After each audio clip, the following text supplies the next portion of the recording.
Oke, bismillahirrahmanirrahim. Assalamualaikum warahmatullahi wabarakatuh. Jumpa lagi guys dengan saya, Adrian Fitra. Hari ini jadi kita harus bahas sesuatu yang urgent ya, yang cukup bikin deg-degan. Jadi kalau kalian buka porto kripto hari ini, ya kaget juga kalian mungkin lihat warna merah ada di mana-mana. Tapi kalian nggak sendirian lah, jadi bisa dilihat bahwa market tuh lagi berdarah parah.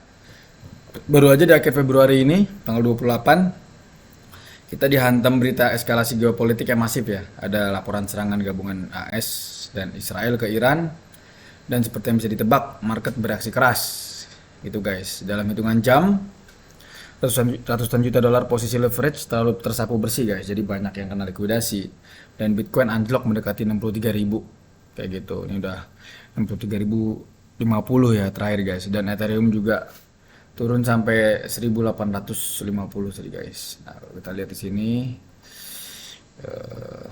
hourly chartnya, nah ini 1850. Dan pertanyaannya, kenapa aset kripto yang sering digadang-gadang sebagai emas digital atau aset safe haven tapi malah ikut nyungsep pas ada perang. Jadi video kali ini kita nggak cuma bahas newsnya, tapi kita akan bedah pakai kacamata makroekonomi dan teori finansial. Kita akan lihat data, membedah korelasi aset, dan mencari tahu apa sih yang sebenarnya terjadi dengan market structure BTC dan ETH saat ini. Dan make sure kalian nonton sampai habis sebelum panik jual atau FOMO beli. Let's dive in, oke? Jangan lupa like, subscribe, dan komen kalau teman-teman ada komentar yang mau ditanyakan. Kayak gitu, oke?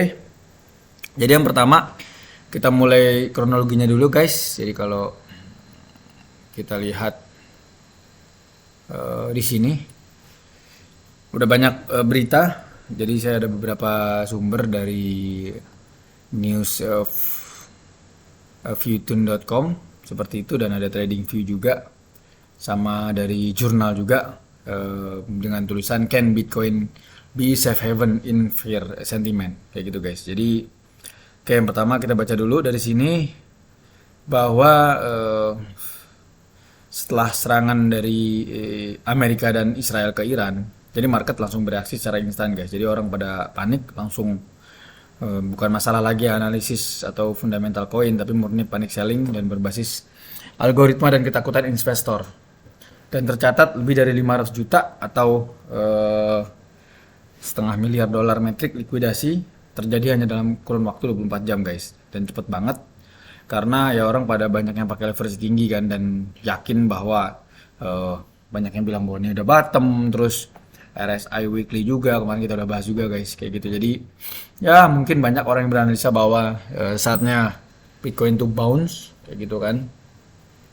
Bitcoin bounce ke atas, mungkin yang seperti kemarin kita analisa juga, saya bilang ada namanya continuation, apa, bullish continuation pattern, kayak gitu kan. Tapi ternyata kita salah guys, kayak gitu. Bukan salah, jadi ternyata ada kejadian mendadak, akhirnya orang pada market panik, jadi akhirnya baru recovery lagi, kayak gitu. Dan proses ini menciptakan apa yang di dunia akademis disebut sebagai liquidity cascade atau efek domino likuidasi yang pernah kita bahas 2 hari yang lalu ya guys ya. Dan jual paksa memicu harga turun lebih jauh, yang kemudian memicu jual paksa lainnya. Maka dari itu BTC langsung anjlok, koreksi 6% ya, dan ETH juga anjlok guys, kayak gitu. Oke, lalu kita bahas yang jurnal ini juga. Bisa dilihat bahwa ini ada paper dari Qingdao University, kayak gitu kan. Jadi di paper ini ada tulisan bahwa pertanyaan bagus ya untuk menjawab, kita harus paham konsep risk on dan risk off di pasar modal. Jadi secara tradisional, ketika terjadi ketidakpastian global ekstrim seperti perang, investor besar atau institusi akan melakukan flight to safety. Jadi mereka memindahkan uang dari aset berisiko tinggi ke aset yang dianggap aman seperti dolar, obligasi pemerintah, dan emas fisik, kayak gitu guys. Jadi beberapa studi dan jurnal keuangan dan misalkan riset yang menggunakan pendekatan quantile-var connectedness memang menunjukkan bahwa Bitcoin bisa bertindak sebagai hedge atau pelindung nilai dalam kondisi pasar normal. Tetapi dalam jangka pendek, ketika terjadi shock atau guncangan tiba-tiba, Bitcoin masih berkorelasi kuat dengan aset berisiko seperti saham sektor teknologi. Buktinya bisa dilihat juga tahun 2006 bahwa pada saat emas mencetak ATH sampai 5.500 per ounce, Bitcoin malah terkoreksi ya, karena institusi masih memperlakukan BTC sebagai aset teknologi yang sangat liquid, sehingga mereka butuh uang cash yang untuk menutupi kerugian tempat lain dan untuk mengurangi resiko portfolio secara instan. Dan Bitcoin paling gampang dijual, jadi 24 jam, 24 kali 7 ya, kapanpun bisa dijual, nggak kayak saham, kayak gituan yang dimana Sabtu Minggu tutup. Jadi secara akademis Bitcoin saat ini berada di fase transisi. Dan rasio digital gold itu lebih relevan untuk jangka panjang melawan inflasi mata uang, bukan sebagai tempat sembunyi harian saat rudal berterbangan ya guys. Di momen seperti ini, insting survival pasar adalah pegangan cash seperti itu. Oke. Lalu bagaimana nasib Bitcoin dan ATH secara teknikal? Oke, kita bahas dulu guys. Nah, untuk teknikalnya itu yang harus kita pantau yang pertama, Bitcoin itu ada di level di 60.000 guys. Kayak gitu. Kalau kita tarik lagi charting, nah ini psikologisnya itu ada di 60.000. Nah ini guys, kayak gitu. Jadi kita masih harus menahan support di 60.000 ini, karena kalau enggak ya kita akan downtrend lagi, kemungkinan bisa sampai 53.000 kayak gitu. Dan kalau untuk Ethereum sendiri turun sampai 1850 guys, kayak gitu. Dan juga kalau kita lihat di sini ya supportnya ada di 1750 ya guys ya. Jadi kalau di bawah 1750 ya mungkin bisa turun lagi guys, kayak gitu ke 1480 sekian kayak gitu. Oke, jadi teman-teman tetap harus aware ya atas kondisi sekarang kayak gitu. Dan faktor makro lain yang memperparah adalah data inflasi AS yang masih membandel, yang bikin harapan pemangkasan suku bunga atau rate cut dari Fed makin mundur. Jadi ibaratnya pasar kripto lagi kena double combo nih, udah kena suku bunga tinggi yang menyedot likuiditas, tambah lagi ada tegangan Timur Tengah. Jadi sesuai dengan analisa kita guys, dan teman-teman baik lagi harus melakukan on research ya, kayak gitu. Do your own research. Nah ini kita bisa lihat dari sini. Oke, itu lalu dari semua yang kekacauan ini guys, it's time to buy the dip, atau ibarat menangkap pisau jatuh atau catching a falling knife. Jadi kalau saya pribadi nggak tipe yang seperti itu. Jadi pada saat ada dip jatuh ke bawah, jadi baiknya kita nunggu dulu, stay kayak gitu kan, kita analisa, nggak FOMO juga tiba-tiba mendadak beli atau tiba-tiba panik jual kayak gitu kan. Jadi harus sabar kayak gitu, karena kalau kita lihat fear and greed index kayak gitu kan kita turun lagi ke 11 walaupun masih di 2 digit ya, padahal kemarin udah sempat naik ke 13 kayak gitu kan, lalu kita turun lagi ke 11 guys kayak gitu. Dan maka dari itu jangan terlalu cepat mengambil keputusan ya, jadi sabar dulu, jangan buru-buru all in guys kayak gitu. Dan kedua, bagi kalian yang investor jangka panjang, ini merupakan salah satu turunan event yang geopolitik biasanya secara historis bersifat sementara. Jadi karena kalau teman-teman bisa lihat ada beberapa kali kejadian pada saat Rusia juga menyerang Ukraina tuh sempat drop harga Bitcoin. Coba kita lihat di sini guys, kayak gitu kan. Kalau nggak salah nih di sini kejadian nih, Bitcoin sama Ukraina sempat drop, lalu habis itu kita terkoreksi naik lagi kayak gitu kan. Terus yang Afghanistan juga kemarin sempat kayak gitu kan. Jadi ada beberapa analisa yang menyatakan bahwa setelah perang, bukan perang ya, setelah ada serangan pertama panik, habis itu biasanya naik lagi kayak gitu, ada bounce seperti itu. Namun untuk trader future yang pakai leverage, jauhin dulu market ya kan. Jadi karena hati-hati bakal ada volatilitas ekstrim kayak gitu kan, atau pergerakan yang fake ya, atas bawah. Jadi amat gampang terjadi kondisi di berita-berita yang berkembang dari menit per menit kayak gitu guys. Oke. Lalu selanjutnya kita bahas dari X. Oke guys, untuk X sendiri yang pertama adalah dari ANL CNC ya, Bitcoin Long Term Holder Net Position Change show that positive inflow continues, dia bilang kayak gitu. Jadi sejak 2026 akhir ya gitu guys, ini udah mulai long term holder tuh udah mulai tambah banyak. Kalau nggak salah kemarin ada data juga yang punya 1000 BTC itu wallet itu meningkat tajam kayak gitu guys. Oke, lalu ini juga Bitcoin official reclaims 60.000, erasing 80%. It lost since US and Iran began strike on Iran. Nah, bisa dilihat guys, jadi pada saat kejadian perang pertama kali diserang langsung drop, terus habis itu Bitcoinnya sempat naik lagi ya, terkoreksi ya. Kita bisa lihat di sini. Nah, ini juga nih kayak gitu guys, sampai 65.000. Sekarang udah sempat turun, tapi sekarang lagi naik lagi, koreksi. kayak gitu. Oke, lalu selanjutnya juga dari Rek Fencer, dia bilang bahwa ini kemarin kita udah bahas juga nih kayaknya nih, kayak gitu. Jadi 23 bar, 23 bulan setelah breakout dari ATH itu kemungkinan akan ada kemungkinan bottom ya, kayak gitu kan, kita bisa balik lagi rally. Tapi ini hipotesa ini agak memperkuat juga nih guys, terutama agak mirip dengan kejadiannya 2019 karena ada di bentar ya, tadi kalau nggak salah udah saya bahas juga. Oh ini dia nih, nah ini guys, kayak gitu.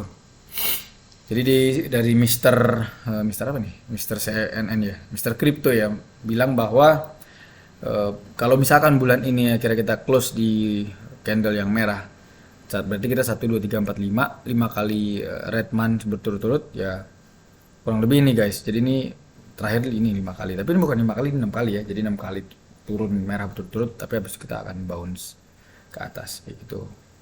Kalau misalkan benar-benar mirip sama persis seperti ini, jadi kemungkinan kita malah bisa mendapatkan ATH baru nih di 1 atau 2 bulan ke depan kayak gitu. Tapi kalau ngelihat beberapa teori siklus ya, kemungkinan kita masih berada dalam fase konsolidasi, habis itu baru kita bisa naik. Itu sih guys. Karena kalau mau lihat dari sini guys, nah ini dari chart Bitcoin sendiri kayak gitu.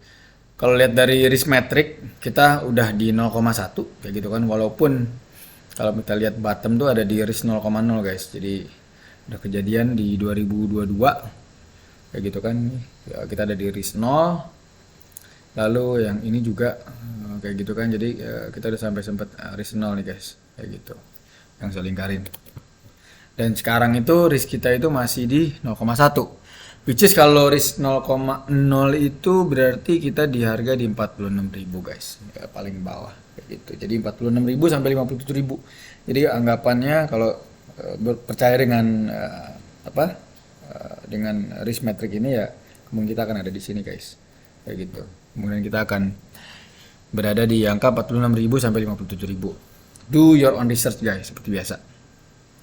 Nextnya juga kalau kita lihat dari MVRV zone kalau nggak salah ini ya, tuh bisa dilihat bahwa kita masih di 12 kayak gitu kan, dan sedangkan bottom tuh rata-rata di sini guys, di 0 sampai 7 ya, kayak gitu. Nah ini bisa lihat nih, udah pernah kejadian juga, jadi ada salah satu analisa juga ya, salah 2, salah 3, salah 4 ya, jadi masih banyak juga analisa yang bilang bahwa kita tuh deket sama bottom tapi belum bottom. Dan walaupun juga ada analisa juga yang bilang kita bottom. Jadi lakukan riset sendiri guys, kayak gitu. Nah terus kalau dari koin Telegram juga how to buy Bitcoin, search almost back to 2021 peak level kayak gitu kan. Jadi 2021 peak level seperti sini, terus sekarang udah naik lagi nih kayak gitu, which is 2021 Februari itu kalau kita lihat di sini 2021 Februari 2021 Februari itu, nah ini guys, jadi kita bener-bener ya berada di peak ya sebenarnya ya, kalau lihat dari Google search ya, kayak gitu kan. Berarti teorinya ya kalau menurut ini ya berarti kita bisa jadi malah sedang ada di puncak nih, kayak gitu kesana kan.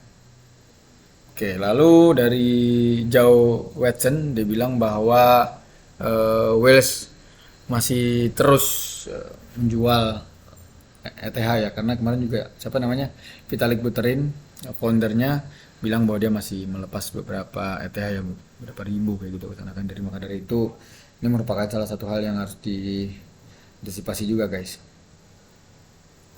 Lalu ini juga dari Julius, dia bilang di Bitcoin Global Liquidity, kalau lihat osilator V2 nya bahwa kita itu udah deket dengan late in 2022 ya, which is ini merupakan bottom ya, kayak gitu guys. Jadi udah banyak teori yang bilang bahwa kita tuh sedang di bottom, kita udah deket dengan bottom kayak gitu sana kan. Jadi do your own research guys. Nah ini juga dia bilang buy during war times and get rich dari Quinten nih, kayak gitu. Dia bilang bahwa pada saat perang Irak harganya turun terus habis itu naik kayak gitu sana kan. Nah ini dia nih. Tapi ya harus diperhatikan guys, nggak semua naik kayak gitu ke sana kan, jadi teman-teman harus lakukan analisa juga. Nah ini juga keren nih dari Kila nih, dia update dari bulan Mei 2013 atau 2025 ya guys ya. Jadi waktu harga masih di 102.000 dia bilang bahwa harga peak akan di 120 ribuan sekian, dan ini benar-benar cukup akurat. Lalu kita turun ke 102, kita turun ke 70.000, lalu sekarang kita turun di 60.000 ya guys ya. Bukan sekarang ya, belum, ini belum guys, kayak gitu, karena kami baru analisa dia kayak gitu. Jadi salah satu yang bisa dipertimbangkan juga guys kayak gitu. Oke, lalu yang terakhir adalah dari Bitcoin News, total supply in loss kayak gitu kan, dan 7-day moving average sudah 9,2 million Bitcoin currently in loss kayak gitu sana kan. Dan ini kalau dilihat, kalau nggak salah dikit lagi ini benar-benar peak ya, peak yang peaknya ini kalau nggak salah, kalau kita lihat tarik garis lurus ke sini, merupakan salah satu indikator bahwa kita mencapai bottom. Kecuali yang 2018 ya, sempat peak dan belum bottom, ternyata peak sekali lagi baru bottom kayak gitu. Oke. Jadi itu aja guys, nggak ada ilmu pasti di sini kayak gitu kan. Jadi you do your own research seperti itu. Dan kesimpulannya, penurunan tajam harga Bitcoin ke 63.000 dan ETH ke 1.800 saat ini adalah reaksi normal pasar finansial global terhadap ketidakpastian ekstrim atau risk of event. Dan meskipun punya narasi emas digital, kripto tetap beroperasi sebagai aset berisiko tinggi di mata institusi dalam jangka pendek, dan juga dia 24 kali 7 open, sehingga orang bisa jual kapan aja kayak gitu. Dan saya juga udah tulis beberapa referensi ya kayak gitu. Jadi kalau menurut kalian video ini bermanfaat, jangan lupa like, subscribe, dan juga nyalain lonceng, jadi kalau ada update bisa langsung nonton ya video saya. Oke, itu aja dari saya. Terima kasih. Do your own research, dan ini bukan ajakan untuk beli Bitcoin atau jual Bitcoin atau apa, hanya pure benar-benar edukasi dan untuk pembelajaran saya juga kayak gitu. Itu aja dari saya. Terima kasih. Assalamualaikum warahmatullahi wabarakatuh.